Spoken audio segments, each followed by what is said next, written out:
Welcome to the CEO Camper Podcast, where we talk about being a badass CEO in business and life, but also getting out into nature more and making it really easy. I'm your host, Jessica Ryder, a 14-year veteran of camping and have 16 years of business driving teams and companies to purposeful growth under my belt. I am here to help you get out into nature, reset yourself so you can continue to be that badass CEO. So let's dive in to the CEO Camper Podcast. Today is an episode that I wanted to share another interview that I did. This is with Mid-Florida RV, and this gentleman didn't actually come from the RV industry. He bought this business and he actually found it like on a business trader website. And so he is new to the RV industry, but still a very prominent businessman within Florida that now has gotten into the RV space and really taken full advantage of the opportunities there. So not only do they rent RVs, they also do service for RVs in and around, all around mid-Florida. So I wanted to share this episode with you because I think it's great to just, for anybody that's listening here, to understand that, RV people are business people as well. And for you to hear how someone that was never in the RV space now is in the RV space as a prominent business person. So I hope you all enjoyed this interview. 1 second. I gave just a list of those questions to Nicole. I don't know if you had a chance to look over those. We'll just kind of have a normal conversation, talk through what happened this year, what you're looking forward to next year, and kind of go from there. Okay. Tell me, if you don't mind, tell me a little bit about your organization. So our company is called Pull Through Sites, and I started this company probably about a year and a half ago. The idea has been sitting there for about 2 years to really become the voice for the weekend camper. So we have been camping for, over 13 years now. We've kind of worked our way up, tent, fifth wheel, now we're in a fifth wheel. And that happens when you get older. You're less likely to be in a tent, right? I know. And people are like, you don't really camp. You more like glamp. I'm like, look, it has running water. And, this is the way I do it. But the whole premise behind it is to get more people into camping, especially more women like me who run a business or they're high-powered CEOs, whatever. And they're like, I can't do this, and that happened to me in 2013. I kind of hit rock bottom and realized I need something. I need an outlet, and camping became that outlet for me. Cool. So that's the premise behind our brand, is just to get more people into camping. Pull Through Sites is the name because we make it easy and fun. Yeah. If it's not easy and fun, you're not going to do it. Yeah. I was on a podcast the other day and I told a woman, my camper is like your condo in Florida. And she's like, what do you mean? I said, everything is in that thing. And it sits there all year long. When you go to your condo in Florida or you go to your timeshare or whatever, what do you walk in with? She goes, groceries. I go, there you go. That's all I walk in there with is groceries. Yeah. Huh. I have to keep it maintenance, just like you pay a maintenance fee for your condo. Right. I just don't pay it, That's interesting because you're already hitting on some of the main points in your first question there. Yeah. So if you could tell me a little bit about you. I know a little bit about just kind of from my research, but tell me about you and your business.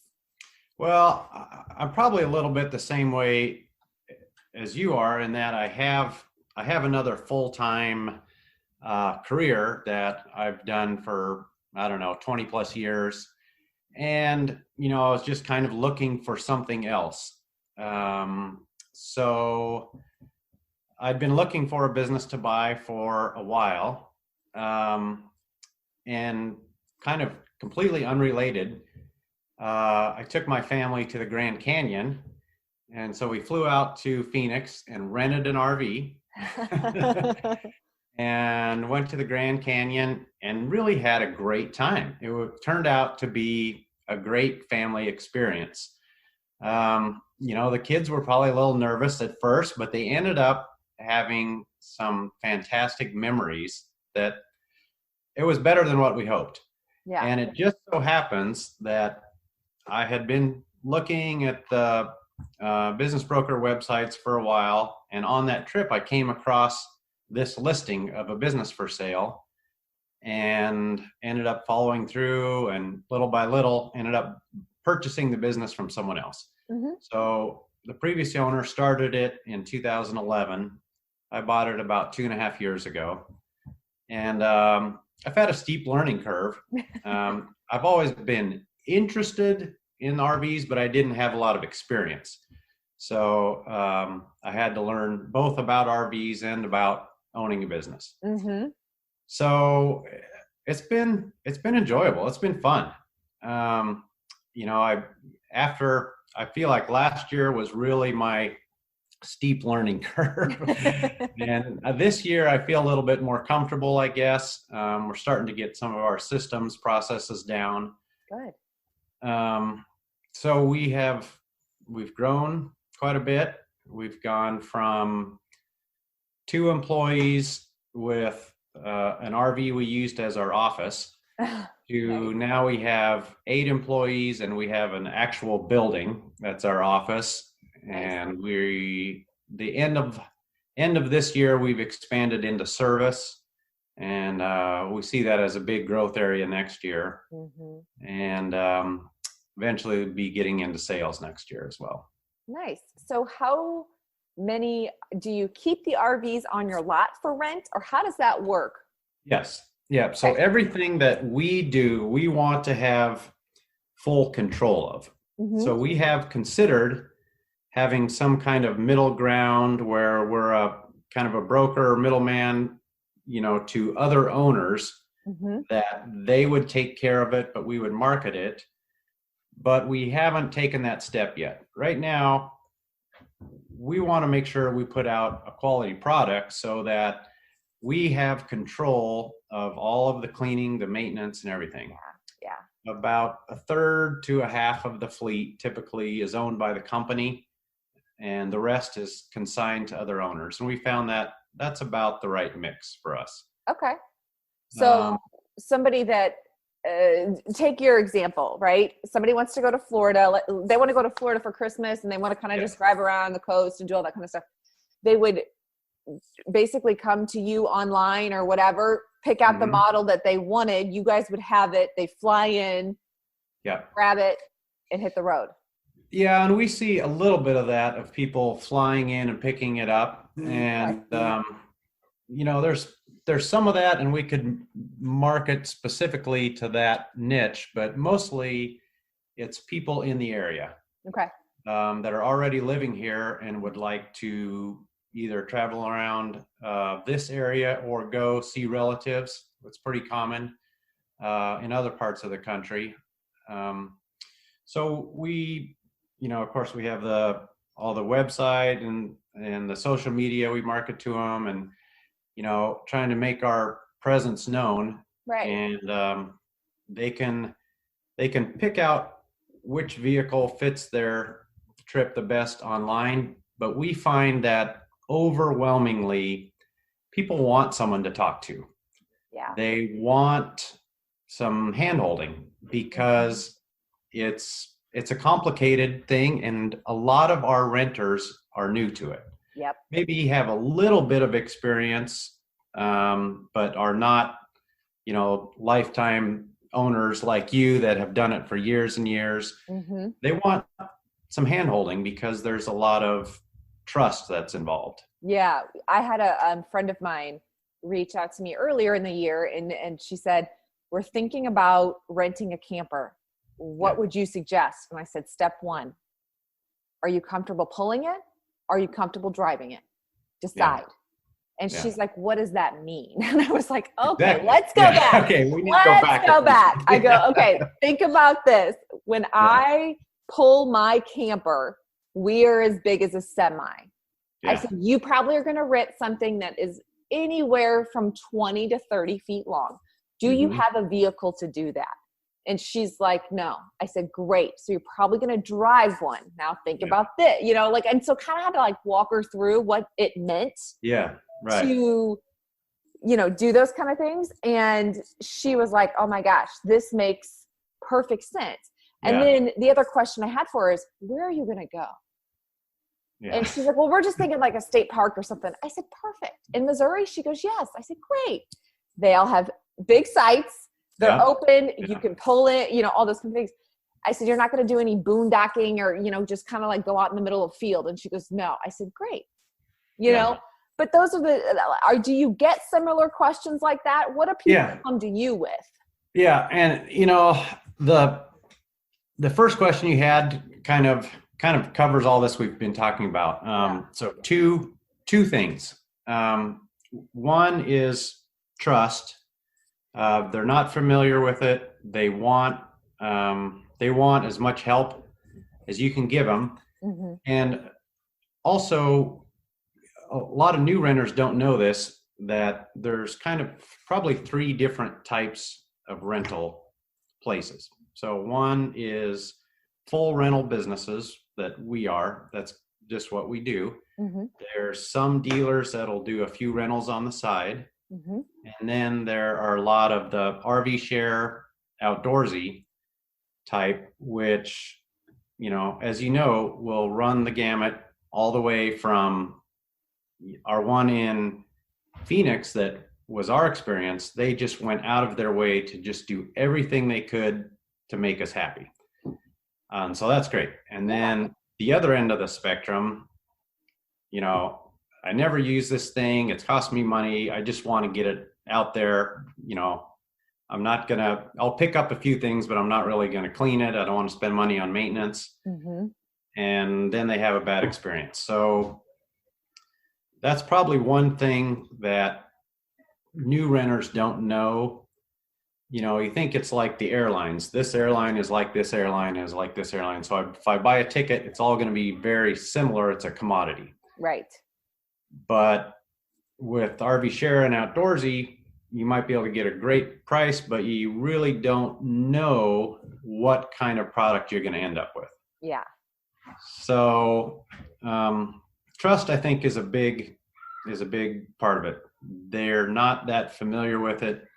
They want to know that it's going to be okay because they're putting a lot of money out there. Well, and I think you brought up a good point earlier when you talked about how you guys take the precautions to clean and do all those kind of things. Nothing against the RV share, the outdoorsy. I don't know them. Yeah. I don't have enough research or anything on them.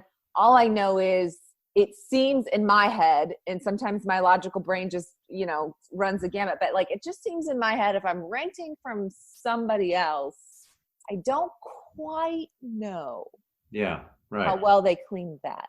Exactly. Or there's no set standard. Yeah. And so it's kind of the Wild West. It could be great. It could be bad. You don't know. Yeah. You just don't know. Yeah. So when somebody comes to you, they really they want peace of mind. They want to know, look, these guys do it full time. This is their gig. They know how to rent these things out. I'm going to get behind the wheel and I'm going to have the education that I need to take my family to the beach and feel safe. And I wish that's a message that we could get out more effectively. Yeah. But, you know, people, we hope they have a good experience when they rent from a private individual because we want them to come back. We want them to stay in the industry. Yeah. Yeah. So the second part of that first question is, I think, simplicity. And this kind of goes back to this and the trust part of it. This was an interesting point that my marketing guy brought up to me. He said, Airbnb, you go to their website, you know, you can rent a big house, which is also a very complicated, you know, purchase that you're doing there, like a RV, complicated. But an Airbnb, you never talk to a single person. All you do is you look at the pictures on the website, you click on the one, you put in your credit card, and boom, that's it. And throughout the whole process, you may never speak to anyone. So the simplicity of it is that they feel comfortable enough with a house that they're willing to do that. You know, they're okay. They don't need as much hand holding. With an RV, it's, I think they're much more nervous about it. Yeah. Like your friend, you know, they're not sure what to expect. It's a lot of money they're putting out. This vacation they've been planning on for months. They don't want it to be ruined. So anything that we can do to simplify the process for them, I think helps a lot. And so that starts with, you know, explaining over the phone. Here, let me go through the different types, the different models. We'll help you pick the right one. And then the next step is the orientation, you know, a very thorough orientation for the customer. But what we find in the orientations, for them, it's like drinking through a fire hose. Yeah. They just nod and smile. Got it? Yep. Yep. Yep. You know, move on to the next thing. Yep. It's so funny you say that, because a couple, so I'm very big into personal development, self-development, that kind of thing. And one of the guys that I follow and really like is Jesse Itzler, who is the husband of the woman that invented Spanx. Like So, and he's a big time himself. I think he sold a jetliner company to Warren Buffett for like $5 billion, you know, so he's big time. But they rented an RV for their family earlier this summer. And I'm following this, and he videoed the guy going through the entire walkthrough. Yeah. And then a week later, you see him going, what did that guy say? I just laughed, and I'm like, somebody should have had a notebook. Right. Well, that's very proactive that he was willing to video that whole thing. Oh, yeah. They videoed the whole trip. Yeah. What we find is it helps everybody. The more knowledge that we can impart on them, you know, they want to be as knowledgeable as possible so they don't have problems. It saves us a lot of, you know, 10 p.m. phone calls. Okay, this doesn't work. I don't know how to do it. And of course, when they come back, we want them to have had as good a time as possible. And if they, you know, all the time we see instances where I don't know how this part of it works, and so I'm not going to touch it. Yeah. Like, oh, that was your generator. You could have been using that this whole time. Well, it's complicated. I didn't want to touch it. I didn't want to touch it. I didn't want to break it. Right. So, you know, we've tried hard to develop ways to do a thorough orientation and then put that on paper, put it on video, have ways for them to reference it. So you guys do put it on video? It's something we've been working on for quite a while. And we have a goal of getting it out within the next few months, every single vehicle. It's a very time consuming because every vehicle is different. Yes. With different manufacturers, you know, this one, okay, the engine's got to be off, the brake set, and, you know, whatever. And then this one is totally different. And so every single one of them, it's worth the time, but it's a big time commitment. No, I get that. Like I talked to a dealer, I don't know, last weekend, and they are starting to record walkthrough videos before the client comes to do the walkthrough. Here's a video. We've already done all of the mechanics for you so that you can also go back to it. And then I said, well, that's perfect for somebody like me, because I want to come with questions. Right. And then we can get into the nitty gritty of like, so if you've got a great idea to do it beforehand, because they don't know what questions to ask. Yeah. So if you got it out there to set, you know, that you already know what they're renting, hey, here's a video. Take a look at this before. Right. Come with your questions so we can ensure your trip is just like stellar. That's a great idea. Yeah. That would be awesome. And then anything else we can do to simplify the process for them. You know, tips and tricks. We've been working on putting itineraries together. Oh, great. You know, this might be a good idea for the fall. Here's some places that are within, you know, a day or two's drive, anything like that. Because like your friend, okay, we know we want to go RVing, but we're not really sure where we want to go or what we want to do. I have a great connection for you. when it kind of gets all further set up. One Okay. of the things, a gentleman that I know here in St. Louis, he started, I don't know if you've heard of it, it's called RV Self Park. And it is specifically for the traveler, not for a camper, but for a traveler. So he is, you can look him up on Instagram. They have one location. One location here it's in West Sullivan. It's about an hour south of St. Louis. It is, I forget how many sites he has. I interviewed him last week, so his video will be up on our YouTube channel as well. But it is specifically for like, hey, you're driving through, like, let's say you're going from New York to Texas and you're coming down, through Missouri or whatever. You rent by the 12 to 24 hour period. Okay. Or you can rent, 2-3 days, whatever works. But it is specifically outside of a decent sized city. So you still have access to everything. The idea is not that you're camping. It's that you have a safe place to park while you're passing through. So for his goal is to get these in major cities around the US, and he's got franchising that's going on, but also to work with people like you.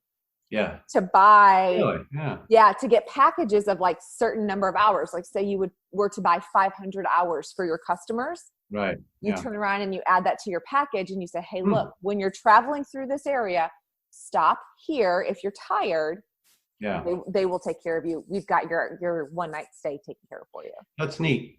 And I've seen a few different versions of that popping up lately. Yes. Yeah. I think it's a great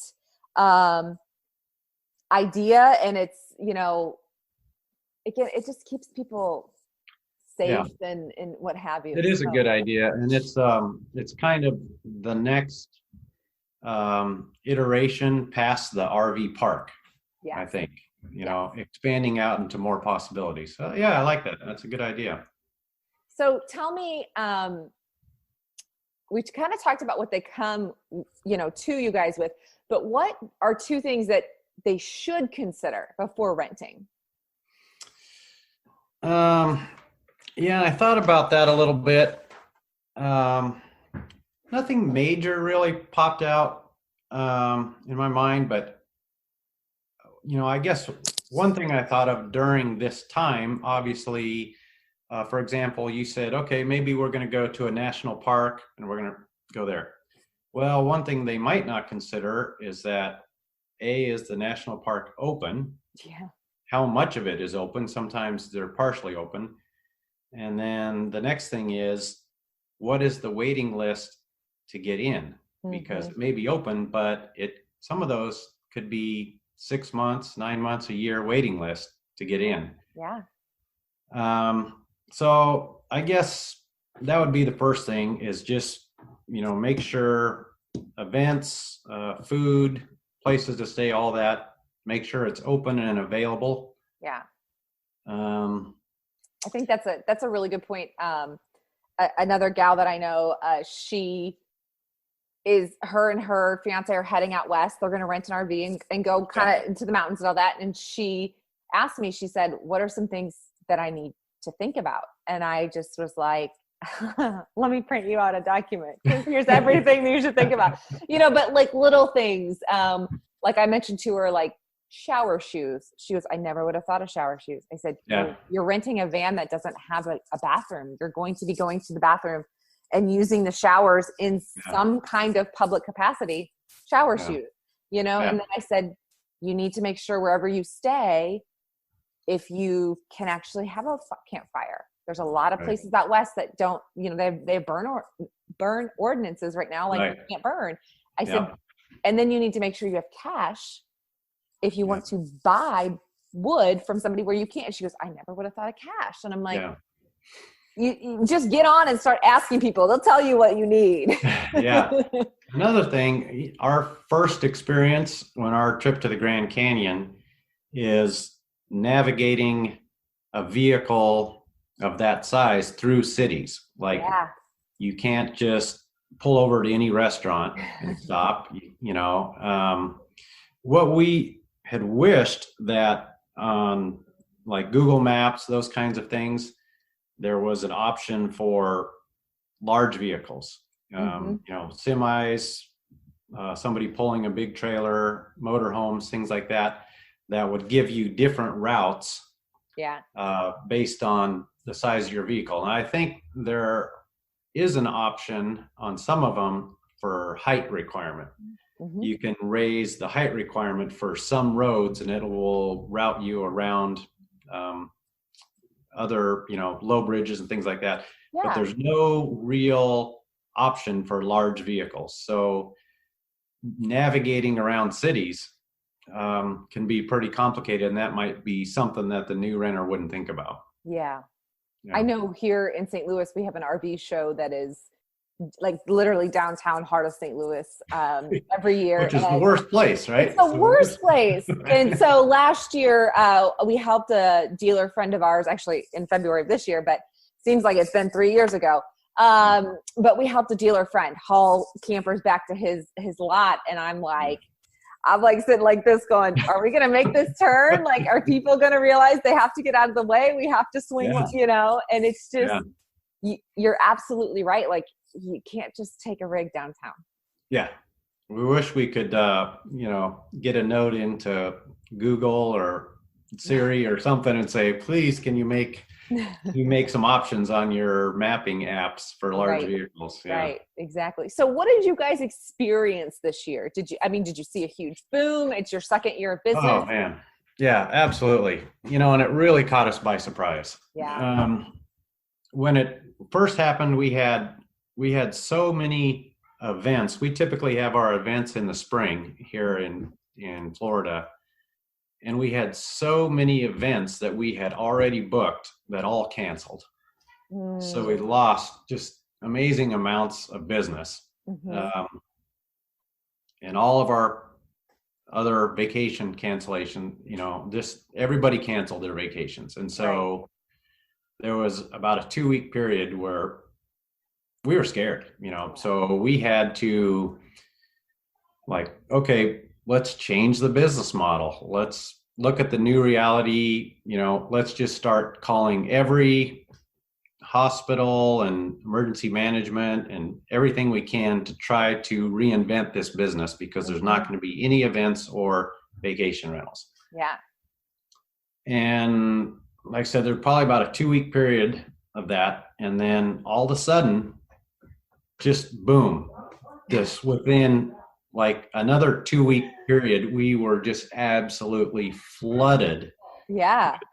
Phone calls of people that maybe had already had summer vacation plans that now the place where they're going was no longer open. Right. Or their event was canceled, or they don't want to fly on the airlines. They don't want to stay in hotel rooms. Right. And we just got bombarded with people, and it kind of came back and bit us, because we had already offered some really deep discounts for the summer to try to get any business we could. Yeah. And we ended up just booking at these discounts right away and then not having inventory for the rest of the summer. Yeah. So you live and learn though. Yeah. So, it was good. It's still a good thing. We were at one point, we were sold out for about 2 to 3 months. That's great. Yeah, it was incredible. So, we could have Monday morning quarterbacking it. We could have, done it with less discounts. We could have, we did try to get more vehicles, and there was just, everybody was trying to get a hold of vehicles. So there was nothing. Yeah.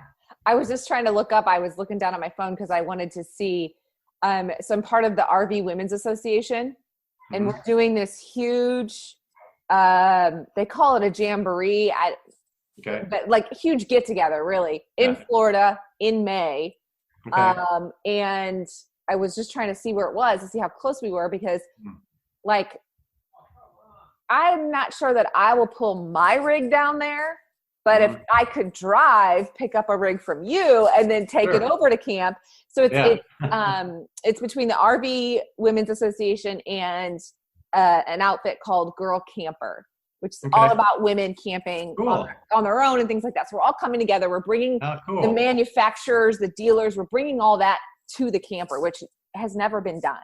Yeah. So we're kind of doing all that. And so I will find out where it's at, find out how close you are.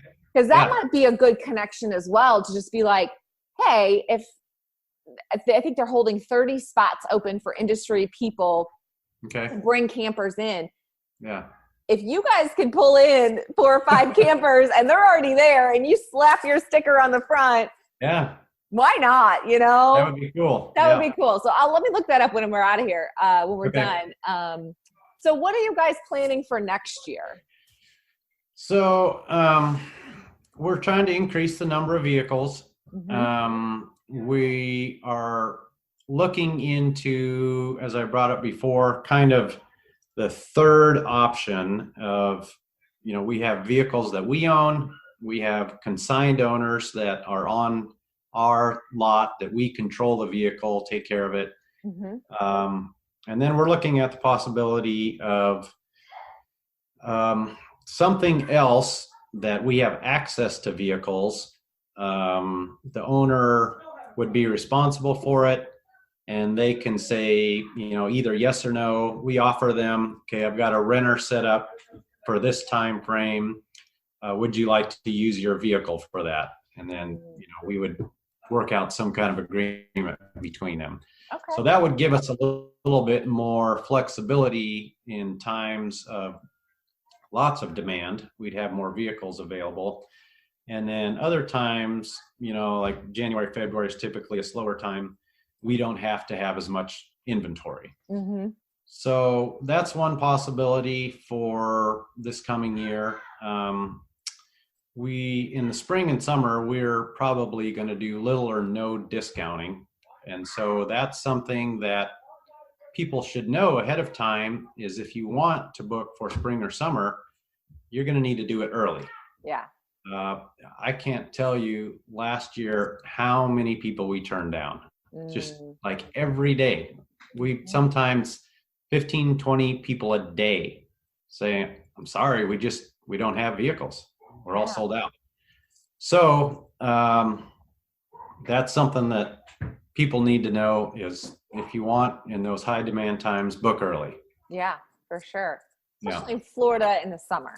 Yeah. Everybody's going to be going. Yep, that's right. So I don't know political climate, but I don't think things are going to really, I know Florida is a bit different with their rules and things like that, but they're a little more lax, less strict. Yeah. Which is probably why people are flooding there, which is again, why you should book early. That's exactly right. Every time, New York or wherever, every time they tighten down, people come down to Florida. Yeah, exactly. Yeah. So what are you seeing? Because you guys do some RV repair too. So are you just kind of wide open and you do whatever, or? Yeah. So like I said, that's something we started a few months ago, and it's going to be probably a big growth area for us this next year. We're started at our location, and we're adding more bays and more technicians as we grow that. We started the mobile side of that now. Nice. We have a service vehicle that we've equipped, and we're sending techs out. And that will be some road calls, where I need to be fixed now. I need somebody here now. And some of it will be out to storage lots and RV parks for more preventative maintenance type stuff. But yeah, I think that will be a big growth area for us this year. That mobile repair is huge. Like we had a guy come out to the house to fix one of our slides. Yeah. And I'm like, I don't have to haul this anywhere. He's coming to my home. Yeah. This is key, especially if you're traveling and whatever else. We've seen people that, we'll talk to them over the phone and we can explain it to them. It's very simple. All you need to do, get under your sink and turn this valve. No, I don't want to do it. Send somebody out. Well, there's a service charge for that. I don't care. Send somebody out. Here's my credit card. Yep. So, again, back to making it simple. People, they do the RV lifestyle because they want to relax, get away from work, and just enjoy it. Yep. Make it simple. So, anything we can do to help service that, great. There's a Absolutely. need for that. Yep. And I think you're really smart and you have both options. If you have somebody like, for instance, maybe my husband who's like, just tell him what valve to turn, he'll figure it out. Yeah. Then you have the other people on the other end that are like, I don't want to touch this thing. Right. Here's my service fee. Here's the whatever else. Just here's my credit card. You've got it on file already. Run it. Yep. Come out here and make sure that I can keep going on my trip. Yep. Absolutely. That's awesome. So what are any other tips or ideas for renters or anybody else looking to head to Florida? Let's see. One thing that I would recommend, I think people are a little bit hesitant to do it because they want to feel like, oh, I know what I'm doing. I'm good. Don't worry about it. Go ahead and take just a short little driving lesson. If you're new to it, we're happy to jump in with you, just go around the block, whatever, it just takes 15 minutes.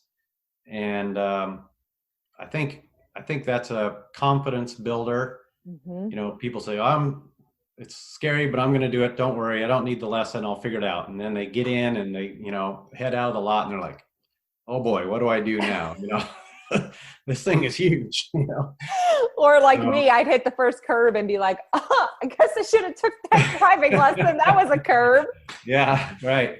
So that's something I would recommend. It's no big deal.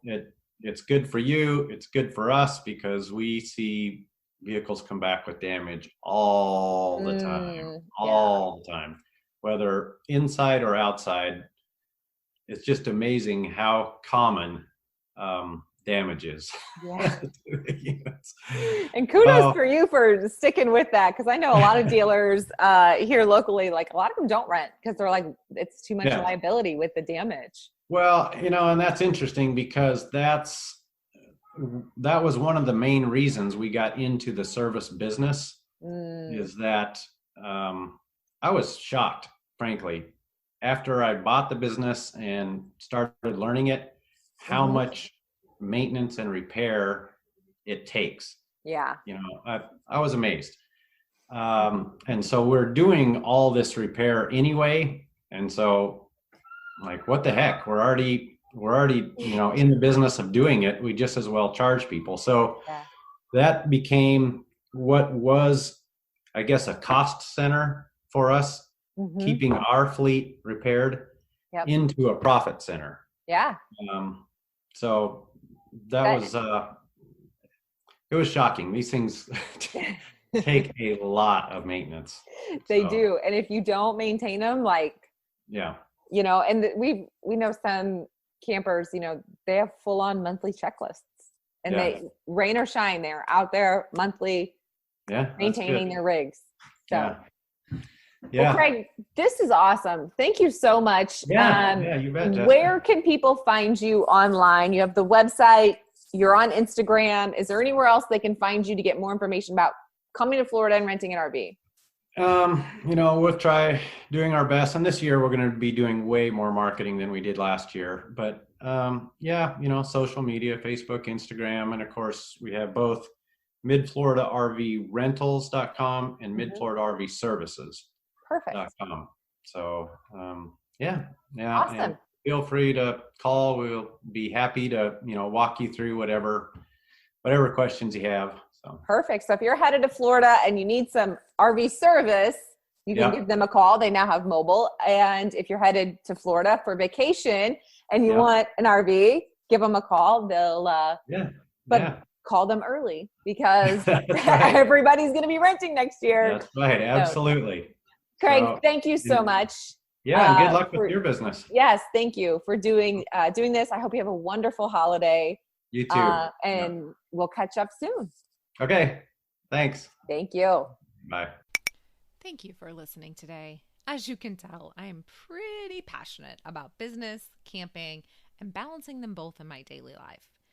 If you want to connect with me more, I included all the links in the show notes, including my camping brand pull-through sites, my personal pages, and also a really quick questionnaire to figure out how I can help customize your camping experience. I appreciate you, and I hope you got something out of the show today. If you did, please share this with someone else who needs to hear it. And leave a review. If you leave a review, I'll send you a free copy of my book, How Camping Saved My Life: The Journey from Hospital Bed to Nature. Thanks again. Talk soon.